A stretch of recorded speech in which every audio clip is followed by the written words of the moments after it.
Gentlemen, I present to you a vision.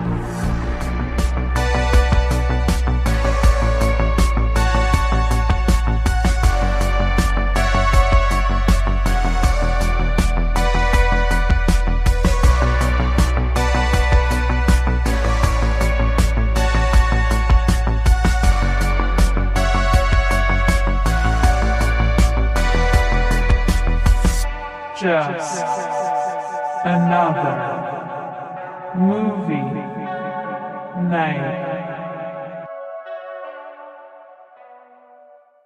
Hello, everybody, and welcome to the show. We are Just Another Movie Night, and I am Scott. And I'm Joe. And today we are doing before and after reviews, where we go see a brand new movie in the theater and give our thoughts before and after. Spoiler free. We say spoiler free, but we've recently been changing it up a little bit. If it needs be, we put a little spoiler, spoiler alert at the end here, and then do a little one at the end. But we try to give it as straight after the movie we can. You know what I mean? Yeah. Yeah. We try. We try our best. Today we are talking about Francis Ford Coppola's Megalopolis. He hasn't directed a feature-length movie since 2011. And in fact, he did a movie I've never even heard of called Twixt. Huh. Yeah, with Val Kilmer. I have never heard of this. It's supposed to be a psychological horror film. I've never... It's supposed to be complete crap. So I guess we're going to be watching it on our other show, Talking Trash, very shortly. No. It pains me to have to do a Coppola movie on Talking Trash. I mean, it doesn't seem right. It doesn't seem natural. He's one of these legendary directors who's done so many great films, but as the years go on, some of these directors fall off. Mm-hmm. Especially when they come back and they decide to do CG movies. And that's what we're going to be in for tonight, as far as I can tell. Now, this movie, I think this movie has been in his brainchild since the 80s. He's been working on this movie. And Lawrence Fishburne even said, while they were working on Apocalypse Now, that he was talking about it then. And that was the 70s. Oh. So I don't know how much of that is true, but I guess he's been trying to come up with a story for a very, very long time. And since it took this long, worrisome. Yeah. And also, nobody would really produce this film. He did it out of his own pocket, $120 million. Wow. Well, he does have enough money. I'm just saying. I guess so. But I get it. I understand why people are worried to take a chance. But, this is Francis Ford Coppola we're talking about. He's a legend. So I feel like, what? Yeah, I mean, it's one of these directors that when you say he has enough money, it's not one of these blockbuster filmmakers who have really had a huge success. I mean, he's made some giant movies, but I don't know where those would rank in the top money makers. You know what I'm saying? This is one of those directors in the style of like Tarantino or somebody like that who have made hits and movies that people know, but not these like James Cameron, Steven Spielberg. He doesn't make epics. He doesn't make those kind of big budget. He does. Big like the special effects driven kind of thing. There've been very small like character study films. And those are my favorite of his movies, of course, The Godfather. And I absolutely love The Conversation. I know it's always like kind of debated if it's a great movie. I love it. Well, yes. But it's a small movie, and I think that's where he excels. I also think he doesn't get enough credit. I like The Rainmaker a lot. I don't know why people don't talk about that film enough, but it's a pretty damn good film. Yeah, I think so too. He's made some classics, but it's been a long time. And this is one of those movies that, now we saw a trailer probably once a week for an entire year on a movie called Speak No Evil. But Megalopolis, we have seen 2 trailers. Yes. And they have shown absolutely nothing that made sense. I know, that's why I'm totally intrigued by this film, because I'm like, wait, what? It looks dark, which I love. Yeah. I love that. So. And it seems to only be trying to market itself and sell itself on 2 things. The cast. The cast. Mm-hmm. which is a shit ton of people. And also the idea of the legendary filmmaker of such hits as this, and this, Francis Ford Coppola. Mm-hmm. Now, I don't necessarily think that's the best-selling marketing strategy of your film. No. Yeah. I feel like they should have put out something more. But have you heard anything about this? Like, have they done anything in, like, Cannes or... Yes. So... Not so good. Not so good. Yeah, we're in for a treat. Shit. Yeah. I've heard this movie's been sitting on a shelf for a while, too. Yeah, that's never a good sign. But, yeah. Okay, so we have to just make up our own minds about this, because if they flopped at Cannes... But then again, so many movies that we don't really care much it doesn't for. really matter to us. I mean, it doesn't matter. No, it really doesn't. I mean, either way, we'll make up our own mind. I'm intrigued. I'm very intrigued, yeah. I'm intrigued, but I'm cautiously optimistic about the poor, seemingly dissolving career of Adam Driver, who was at a very high point of his life career, and then he's been doing such big movies with such great directors that have all been kind of flopping out. So I'm kind of nervous all around, since he is the star and Francis Ford Coppola is the director. I'm just like, oh no, again? Yeah, we haven't been disappointed in any of his performances. It might be like, the movies aren't that wonderful. Yeah. I think he's a really... he's a good I think he's a good actor. He's been trying to do multiple different roles. I know a lot of people go after him for his accents, whatever. But he is scratched from, like, came out of nowhere and quickly rose to the lengths of being the main star in every huge director's movie at one point. He really has. So... I don't know. I mean, I can't say either way what I'm going to come out of this with, because I really just don't know enough about the movie or what to expect. It's hard to even talk about. I'm hoping to come out with at least a 7, but I don't know. Oh, yeah. I don't know. Okay. Well, now that I know about the whole Cannes Film Festival thing, I'm not going to think about that. I'm going to go in my own mind. So we'll see what happens. All right, let's go check it out. Okay. One filmmaker has always been ahead of his time. Time stop!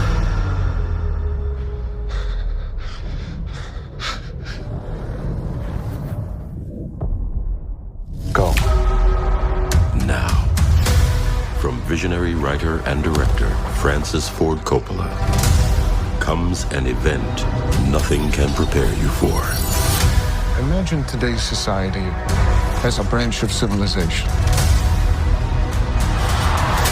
about to reach a dead end. Is this way we're living the only one that's available to us? My plan is a city that people can dream about. Megalopolis. What about those standing in your way? Power the people! Who like it the way it is? People don't need dreams. People need help now. Don't let the now destroy the forever. We're in need of a great debate about the future! Enjoy the show. Hello, and welcome to Talking Trash. Here we are doing Talking Trash. No, you're not doing Talking Trash. I can't. We're back. Oh my God. We're back, and we're turning it from before and after reviews into complete Talking Trash, because I think we both agree, do not see this movie. Okay, well, I'd like to personally thank Francis Ford Coppola for destroying several actors for me.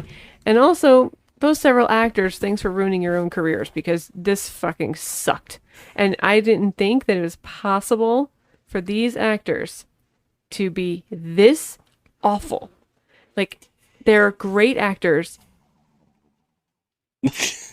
And they're fucking awful. My stomach just went nuts.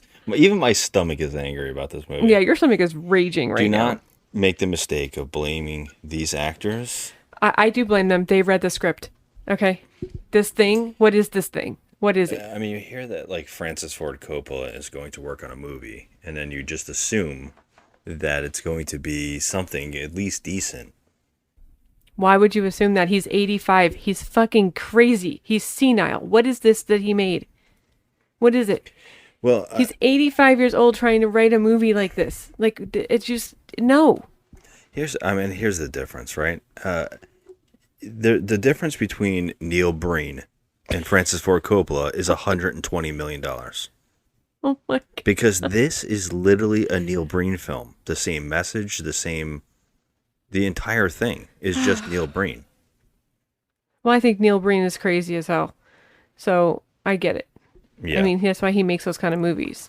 Yeah, no, I mean, but he's got a yes. message. You say he's crazy as hell. He's got a message, and his message is world peace. How we'll all be judged for evil things. I mean, he has a theme in all of his movies. Francis Ford Coppola literally did the same fucking movie that Neil Breen has done 20 times. You are correct about that. However, yes, you are correct about Neil Breen having a system, but I don't understand why Francis Ford Coppola has what. I just want to know what he was going for. What were you thinking with this movie? It was 2 hours and 18 minutes long, and you felt every second of it. I mean, we thought we were watching the movie for 3 hours, and we had only been in for 20 minutes. It was bonkers. I don't understand what he set out to accomplish. So I need help with that. Well, what do you mean? What he is set out I don't to understand accomplish? what this movie is supposed to mean. This movie is be good people to each other, and like taking away being the government and the rich, taking away, things from each other and stealing for their own personal gain is bad. Of course, okay. That's the message. But do you think that he could have made that statement in a more subtle, understandable way? I mean, there's nothing about it that's not unexplainable. It's literally there in front of you, beating you over the head for a 2-hour runtime. It's telling you what it is. The only problem with it is overindulgence. This movie is the most overindulgent film I have seen in a long time. I can only imagine there's been an hour of this movie cut. There's so many problems in this film. I know that there was an hour of this movie on the editing floor because in one hilarious moment, they just go, I remember your uncle. He's dead. And they show a shot of Dustin Hoffman getting crushed by boulders. I mean, it just comes out of nowhere. This is like a situation where I was like so happy to see a lot of these actors because you just don't see them often anymore. Like this is Dustin Hoffman. Wasn't he with Jon Voight in Midnight Cowboy ages ago? So it's kind of cool to see them together. But then there was no rhyme or reason for either one of them to be really in the movie. Jon Voight had a bigger part than Dustin Hoffman did. Yeah. The best bow and arrow sequence since Game of Thrones. Both have to do with somebody in an awkward position saying something awkward and then shooting somebody with an arrow. It is the funniest arrow kill I have ever seen in my life. This movie had some of the worst special effects, the worst acting. This movie is exactly what George Lucas was doing when he was doing the prequels. It's just somebody who is like, I have a lot to say. I have some cool thoughts. And technology's cool. Except on here, it looks like shit. I mean, terrible. There's a couple, like, you've seen it in the trailers of, like, statues moving. Those look good. Those statues moving, that looks cool. It doesn't fit into the movie. It's just really, really, really bad plotting. And so bad that they're like, people don't know that the slums are really bad and that there's no justice down there anymore. So let's show everybody not only show them with statues of justice dying, and then the character literally says, oh my God, justice is dying out here. And then in the next shot have Lawrence Fishburne narrating to himself in a car. I think he's writing an autobiography throughout the film. Yeah. And then have another character also dictating to a ring recorder of some sort that never is even told to us. She just has a blue light on a ring and she's like talking to it. And she's saying random things like, oh my God, he's buying flowers. Who could he be buying flowers for? Oh my God, he loves his wife? I can't believe it. I can't. What? I mean, the imagery was so bonkers, but I have to say that I feel like I was on some kind of like acid trip, although it was like a really bad one because there was no rhyme or reason to anything that was happening in this movie for me. And the dialogue was so bad and the line delivery was so bad. This is like the epitome movie. This is like a poster movie for actors who like when an actor goes bad. Like when an actor goes bad. I need you to stop saying that because you're only as good as your director, and if these people are good actors, Which we've said before. This is how you know it's bad directing. There's a sequence where a character comes in a room while the other character's eating. By the way, if you didn't know already, Francis Ford Coppola is thinking he's making a very important message while also trying to be Citizen Kane, and it is very off-putting to watch someone try to be something.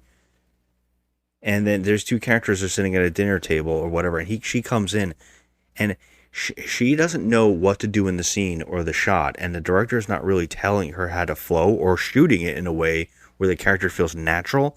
So when she goes and walks over to tip over empty bottles on the floor, she literally has to do it like it's the first run through.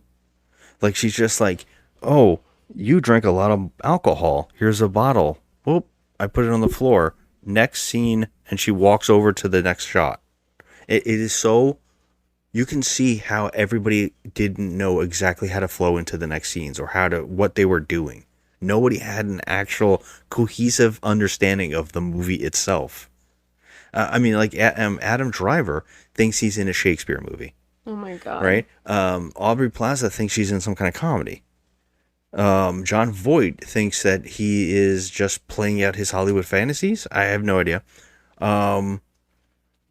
Everybody in this movie, Jason Schwartzman just shows up and he's just there to be like in the background just because I'm related. Same thing with his sister. They're just there. And yeah, their Talia characters... Shire shows up. She's, she doesn't make movies anymore, but I guess she did it because it's her brother. But you're right. I shouldn't say when actors go bad because honestly, this was a collective effort of just awfulness. Like I can see if one person's line delivery was trash, like Natalie Portman as Queen Amidala. Exactly. Like when she delivered that speech, I was I know treaty, Sonata. Yeah. And she can't move her neck. It's not her fault. It's not her fault. But this was a collective, like clusterfuck. Like they were all bad. And if I can say the words Giancarlo Esposito was bad, he's not. He's the best part of this whole movie. He carried this bad. thing. He carried this movie. He might have carried it, but he was bad. I don't know when he was bad. It wasn't that he was bad. He literally was making that dialogue, that shit dialogue, into something readable. I mean, like every time he was on screen, I was like, he is the only one trying, like that seems to know how to push this up. I just don't agree with you. I think like. All right, we got to do something. I can't do it anymore. Hold on. 9 something.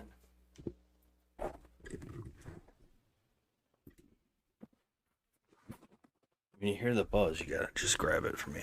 9 something. Okay. 9:30. Sorry. Oh no! So you're saying he was bad? Yeah. I don't see it. I think every single person in this movie did not do their best. I thought that they were all terrible. They were terrible. I would disagree. I don't think they were necessarily bad. I think that some people just didn't know what they were doing. They didn't have any directing being told to them. They didn't seem like there was a setup or I don't even know if maybe the script pages weren't handed to them in time or who knows, because I know tons of actors went through this movie and like he kept picking a new actor. Mm-hmm. So I know a lot of actors were hired apparently and then left. Like Oscar Isaac was the main character, and Francis Forrest Whitaker was apparently. He made a good choice to leave. Yeah, I think so too, and I think that it really came down to not really understanding what this movie is, and I can't blame them. I can't blame Giancarlo for being hired and having his wife be the actress that she is. Like how odd they are together. And you don't even know that they're supposed to be husband and wife. And then when they say it, you're like, oh, that they're husband and wife? Yeah, no idea. Is she the mother of this girl? I don't think so. Is she a stepmom? Or are you going to be told? No.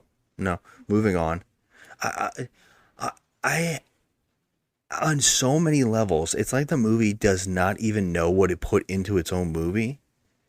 And what's odd about it is if they cut stuff out, the stuff that they left in is so unbelievably disturbingly stupid and amateurish. Yeah. Like I swear that there's scenes in this that when you go to like Planet Earth, the movie, like in IMAX, and you experience like scenes from around the world, it's so cool.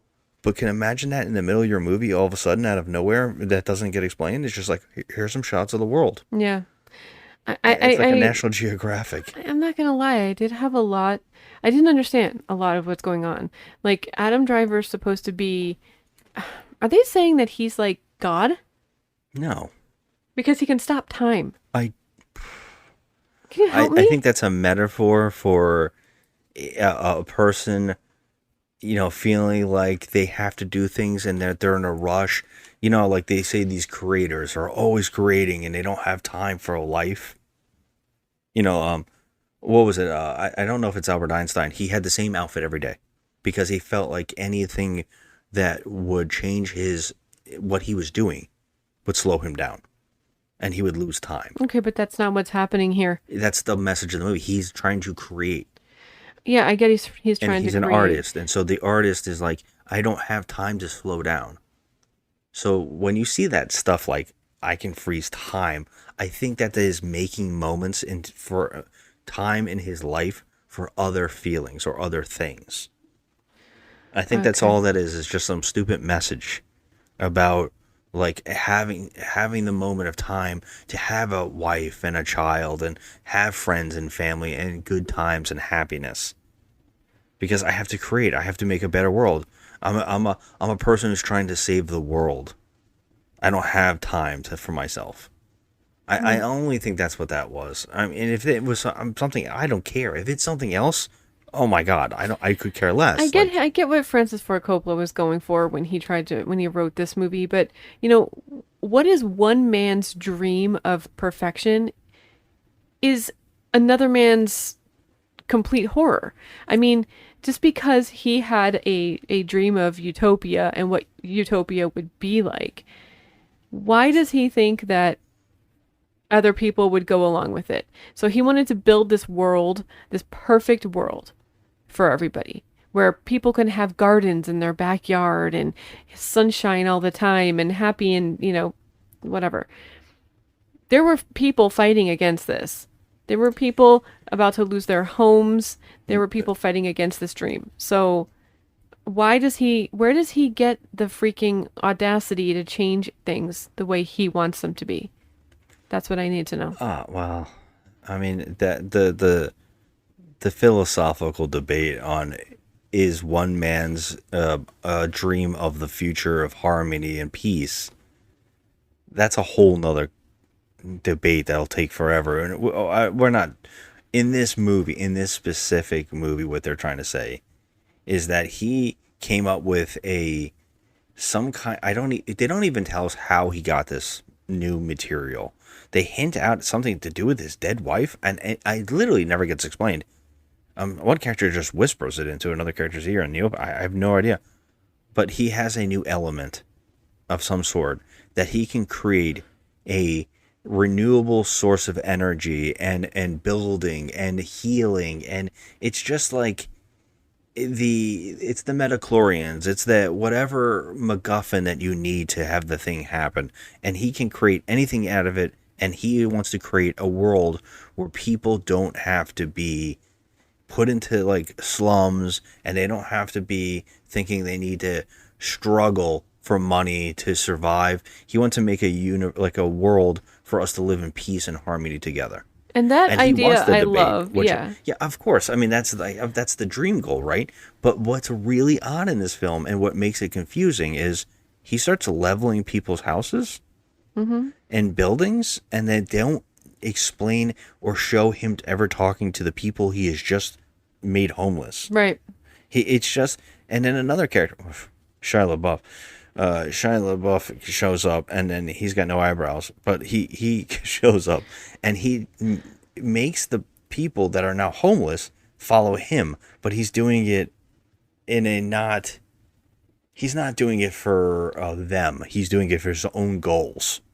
For his selfish reasons, because he Revenge. wants his grandfather to leave him, I guess leave him his legacy, his money, and there's so many little plot lines going on in here. But that's the point you were asking the question. So I'm just trying to say, like, well, of course, they say that the rich will abuse the people who are feeling like they're slighted, right? And so he's trying to create a utopia for everybody. Of course, it takes him what seems like forever. And then he holds it off forever, and then he's leveling their homes, and the movie doesn't even try to explain why these people shouldn't be mad. Right. Like, he's just leaving them homeless while he Right, does that's this? what I'm saying. It's like his utopia is not someone else's utopia. I mean, his utopia is everybody's utopia, but the way he's going about it, the movie doesn't even seem to want to explain to you why he's doing the way he's doing it. Yeah, Like, it makes all he no has sense. to tell people is, like, I'm creating utopia. Come with me. Yeah, well, where if the you hell allow are they me to going to knock live? your houses down, you can come with me and live with me, and we'll make utopia together, and everybody start working But that's together. not his goal at all. It is his goal, but he just doesn't go about it the right way. In the movie, it's not even his way. It's the movie not explaining itself in any way that makes any sense.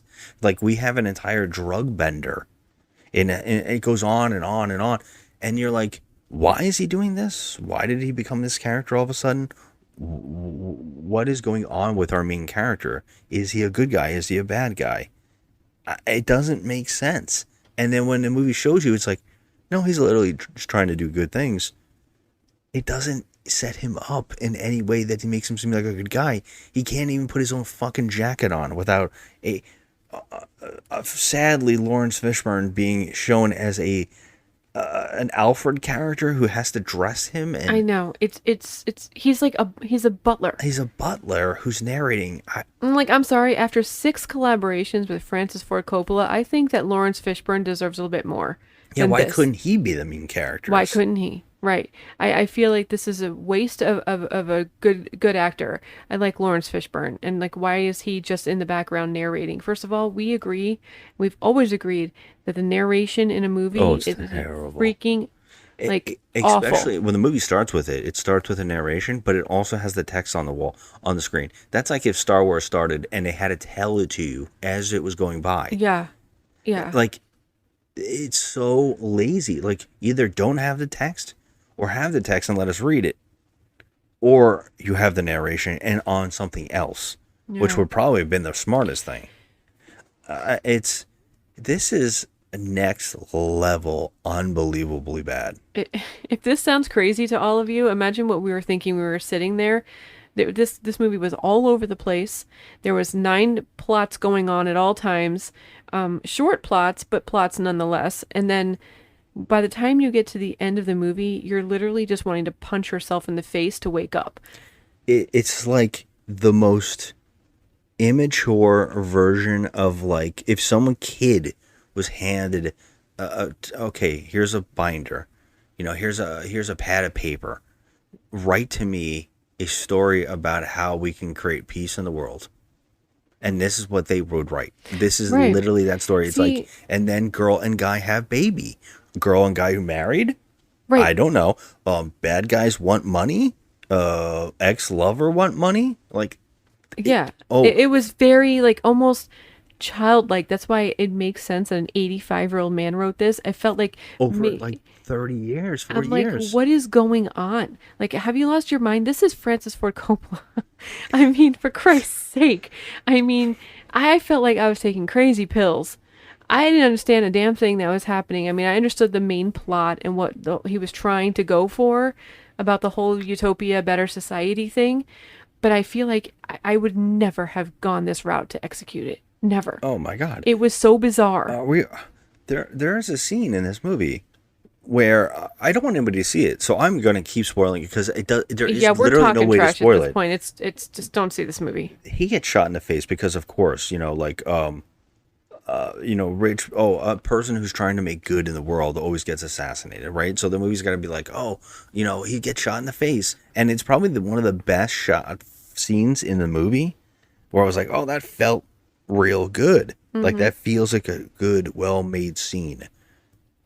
Then they follow it up with some unbelievable nonsense of using his element that he's building a city with to stick into his face with someone's hair. Yeah, I don't know. And then They're saying that's his dead wife's hair. They're saying that. But how did she get it? I don't know. Because the body was missing. Right. Supposedly his wife, who he was madly in love with, drowned. Okay. But why did the opening say that she died of an insulin overdose? Right. And then somehow they said that Giancarlo Esposito had something to do with prosecuting him for her murder. Like he prosecuted Adam Driver for his wife's murder, and he was exonerated, obviously. But where the fuck is her body, and how do you have a strand of hair? That's why I'm telling you, I thought at one point he was supposed to be God, because then I feel like he's creating the Garden of Eden and everything's like, I mean, I guess you know, could say and that then anyways. he's like he's creating like almost like new life. So I was like, okay, what? This is crazy. This is bonkers. They heal his face, and he walks around with like a really bad CG like skeleton eye on his face, and he just keeps going and it is next level bad. It's that it made me awful. laugh. I was laughing in the theater. I'm like, what is happening? I feel like, you know, you're getting mad at me for saying that these actors have gone wrong. And now let me tell you, It really has to do with the director. it does have a lot to do with the director. However, This is a prime example. you are reading a script before you take this role. I mean, you know what this is. So, if the script is nonsense, like what it was the famous quote from Harrison Ford with George Lucas's original script before people polished it up. What did Harrison Ford famously said? Something like, you know, you can write this shit, George, but I can't read it. And that's exactly what's happening here. Is he can write it, and they can only read it. You know what I mean? They can only read it. But to make it look believable, they need a director to shoot it and film it in a way where it sells it. Mm-hmm. But nothing is being sold. Like, nothing is being sold. The scene in which our lead actor and lead actress are in a lift going up on the side of a building, I guess one of those ones that you paint or clean the windows. Yeah. They're going up the side of the building, and it looks like it came from the Bulk movie? Amazing Bulk. The Amazing Bulk. Yeah, like it was literally up, done by a 14-year-old with a freaking computer. Like, it's so embarrassingly bad. yeah, it was. I mean, I've never seen anything like it. It looked like when Ice Cube jumped on the bullet train tracks and started riding it out of nowhere in State of the Union. Can I give you a fun fact? Why do you got to go back to that? First of all? Because I'll tell you, that was that was better than this. Oh. But I'll tell you what, I read that Francis Ford Coppola fired his entire special effects staff and rehired the staff that he originally wanted, which is the creator, the CGI people for the Mandalorian, and that's who did this movie supposedly. I want to know if they used some effects from somebody else and then they changed it, because like I said, the statue effects look great. Like, they're really, really good. But then the fact that we're talking about with the building and some of the other effects, like along those lines, are bad. And it is like I can't tell if they just ran out of money. I have no idea in certain scenes. I heard that Francis Ford Coppola financed so many of his own movies but they all made profits. But he had to. Sorry. But the profits that he made were basically to pay off his debts from the other movies. So when he did make a profit, he was just paying off debt. And I have a feeling he is going to be hardcore in debt over this movie. This is crazy. I feel terrible for him because, you know, he still has a vision and he still can direct, you know, at 85 years old. But I feel as though he put all his eggs in one basket in this movie. He shouldn't have done this the way he did. There's a way to tell a story, and there's a way not to tell a story. And he went the completely wrong way. There's a way you could tell, you know, your story about wanting to have a better world and make everybody, you know, feel feel happy and content and live a nice life. There's a way to tell that story without confusing the shit out of your audience and also making us exhausted, because I myself am exhausted. The last movie I wanted to end really bad was Babylon, and I would watch that again over Babylon, this any day. I knew you were going to bring Babylon up because Babylon also seems a little self-indulgent. It is and a little overly long. But so the thing about Babylon is it is really well directed, and it has a lot of good performances in it, and there are some really good sequences. Mm-hmm. But that movie is long. Yes, it is. It's longer than this movie, and at the hour and 20-minute mark, I believe, I asked you, there's no way there can be more than 10 more minutes. And you said, we have another hour. Mm-hmm. And you said, and then about 10 minutes after that, you said, I want to go home. And I started laughing, and I'm like, we can do it. I was so much worse. Exhausted. I just never wanted a movie to end this bad. This is probably one of the worst theater watches I have seen in a very long time. Mm-hmm. I'm trying to think, has there been something that angered me? Like, I hate Fast and the Furious X or whatever the hell it was. This was worse. Why is it always got to come back to Vin? I'm trying to think of, well, hey, he did it to himself. Fucking Vin. This is worse. This was tough. It was brutal. It was a brutal smashing of all my hopes and dreams. There's so much. Fucking leave. There's so many things. Oh my God. During the movie, I kept thinking, I can't wait to talk about this scene. I can't wait to talk about this scene. And it's all flowing out of my brain because every 10 minutes there was another scene that I was like, what is this? Like, what is going on? When they're all talking like Shakespearean, and then they're not. And then they are. And you're like, wait, what is this? Are they supposed to be talking? Is this a Shakespeare-esque movie? Is that what he's doing? He's trying to make his own like Shakespearean play. Yeah. And then it's like, no, he's not. It's just that Adam Driver feels like talking like that sometimes. I don't know why. It was it was too much for him. Can we talk about Adam Driver? Yeah. He has hit peak Muppet look in this movie. He looks like he's either going to throw up or cry in every single shot of this movie. I could not unsee it. He looked like Scooter. If they put like a couple little pairs of phony glasses on him, I would have been like, he has hit peak Muppet. Like, I just could not take him seriously as a leading man. It was the haircut. I couldn't take him seriously as... I could not take him seriously in this role at all. No. I could not see this beautiful actress falling in love with him. Natalie Emmanuel from Game of Thrones. She plays Miss Sandry. Or unfortunately. Don't say it. Don't say Fast and the Furious, you motherfucker. But yeah, so she's beautiful. Absolutely gorgeous woman. She was not bad. She was okay. She did okay. Considering everyone else's line delivery, she was giving them all the better one. But she had that sequence where she was watching him with the flowers, every time they showed her, it was like she was being told this is a really important emotional scene, and she is giving it way too much, and nothing was happening in the scene. Mm-hmm. So every time she cried or was like gasping, like she had seen something shocking, it made no sense. And so I couldn't stop laughing at her. And the same thing with like the bottles. Like, she doesn't know. There's a scene.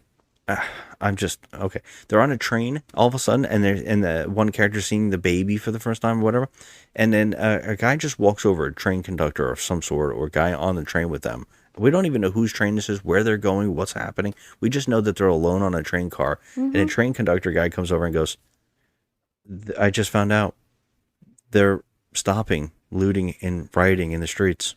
And then he looks at the camera, looks around, and he's like, do I move out of the scene now? Like, you could just see it. Yeah, it was very off-putting. I could not stop staring at him. I know I was supposed to like shift to the other characters. Yeah. No, I was watching the guy confused as to what to do next. He was very confused. And that's it literally sums up this entire movie. Everybody was like, what do I do? What do I do now? 100% confusion. Confusion from the actors, confusion for the audience, confusion for for Francis Ford Coppola, who's completely confused because he doesn't even know what the hell's going on. Yeah, and watching some of these great actors appear in this movie and not know what they were doing. Like D.B. Sweeney, is just standing there. Okay. And I was like, why is he in this movie? Like, he literally looks tired and sick, and he's just standing in the background half the time. Yeah, how about James Remar's in this movie? Oh my God, Hello? one line of dialogue. Are you kidding me Yeah. right now? Like, you're putting these major awesome actors in the background. The background. Are you fucking kidding me, man? Lawrence Fishburne disappears halfway through the movie all of a sudden. They don't tell us anything, and then he reappears for like one line. Yeah. And I was like, he was like a main part. And then the same thing goes with Dustin Hoffman. Mm-hmm. He just goes, okay, I'm going to go take care of this thing that's really important. It's going to be a big scene. And he's gone. Mm-hmm. And they just go, oh, he died.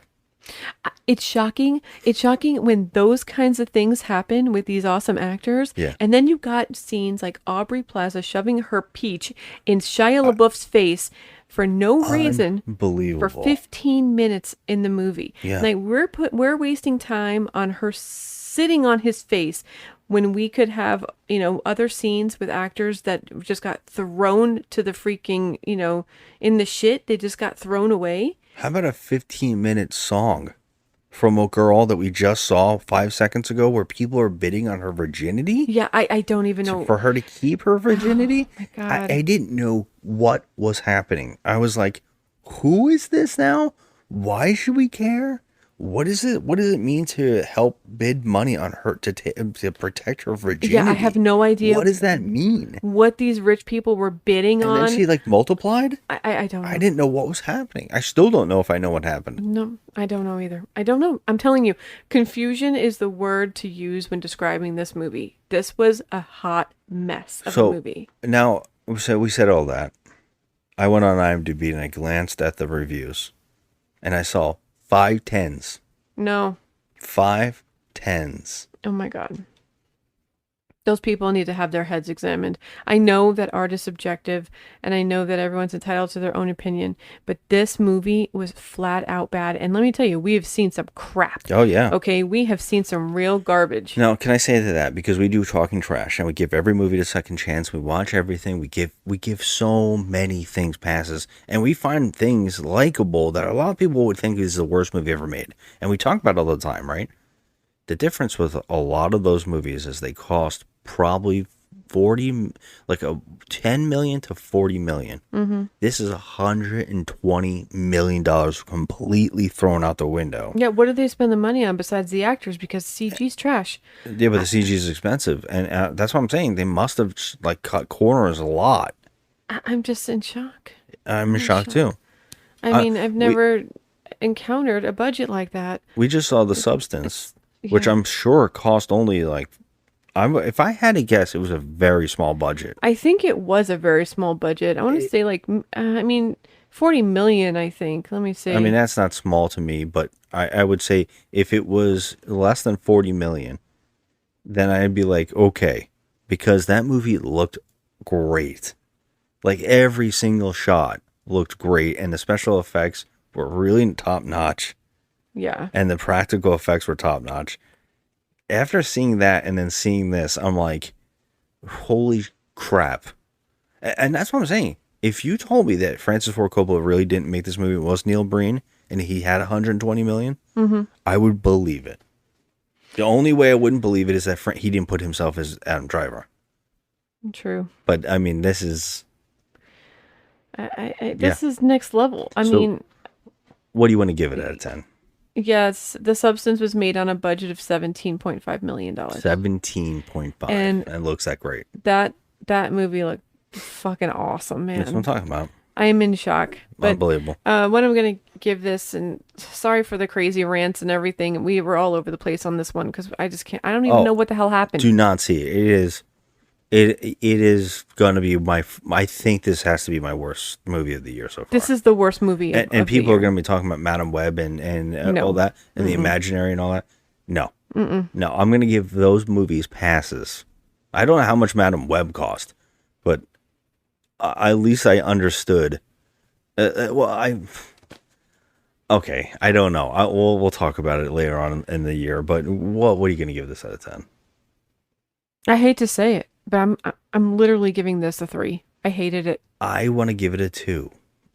I'm giving it a 3 because there I mean, it's Francis Ford Coppola. He's not a bad director, but Bad directors make bad films. I mean, good directors make bad films. I mean, so this movie was fucking awful. this I mean, was painful. I'm not gonna lie though, I do like Aubrey Plaza. I thought she was being herself in it, sort of. Yeah, But it didn't work here at all. it just didn't work. And I like her, and this movie made me very appalled by her in this movie. I don't know, when she was doing her TV anchor character in this movie, when she was like, it was so bad that I could not believe what I was watching. I was like, this is supposed to be like this, or Yeah, I thought it was just like a joke. I Yeah. don't know, like maybe they were putting on a play or something like that.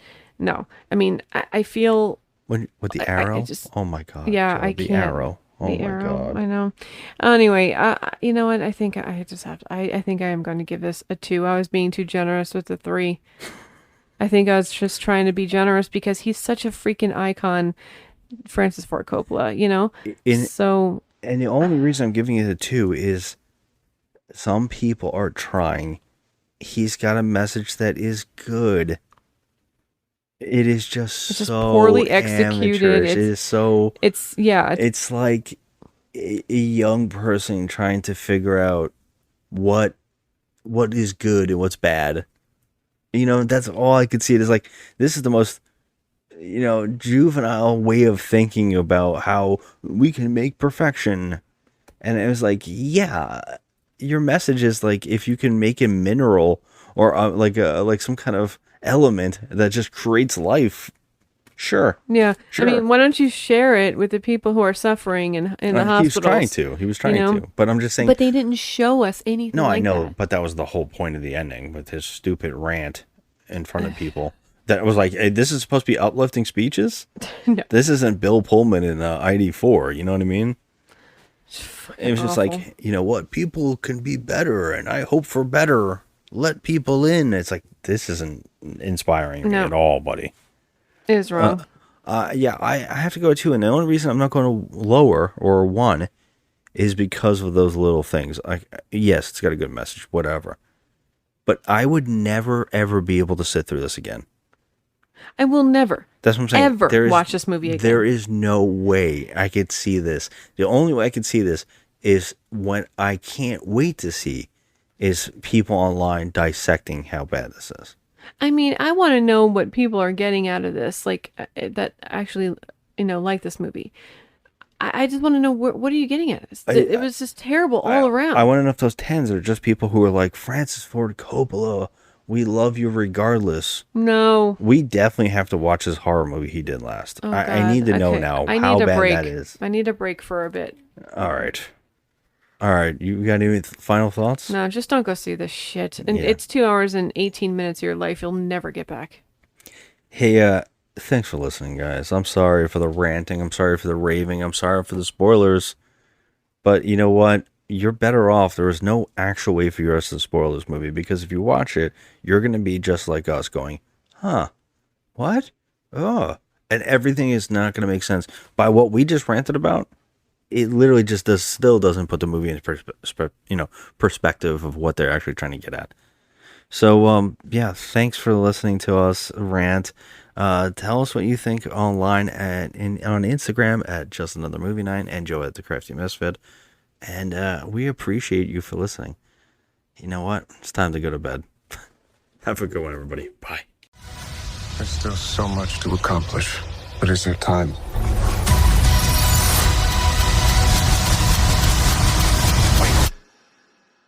Go. Francis Ford Coppola's Megalopolis.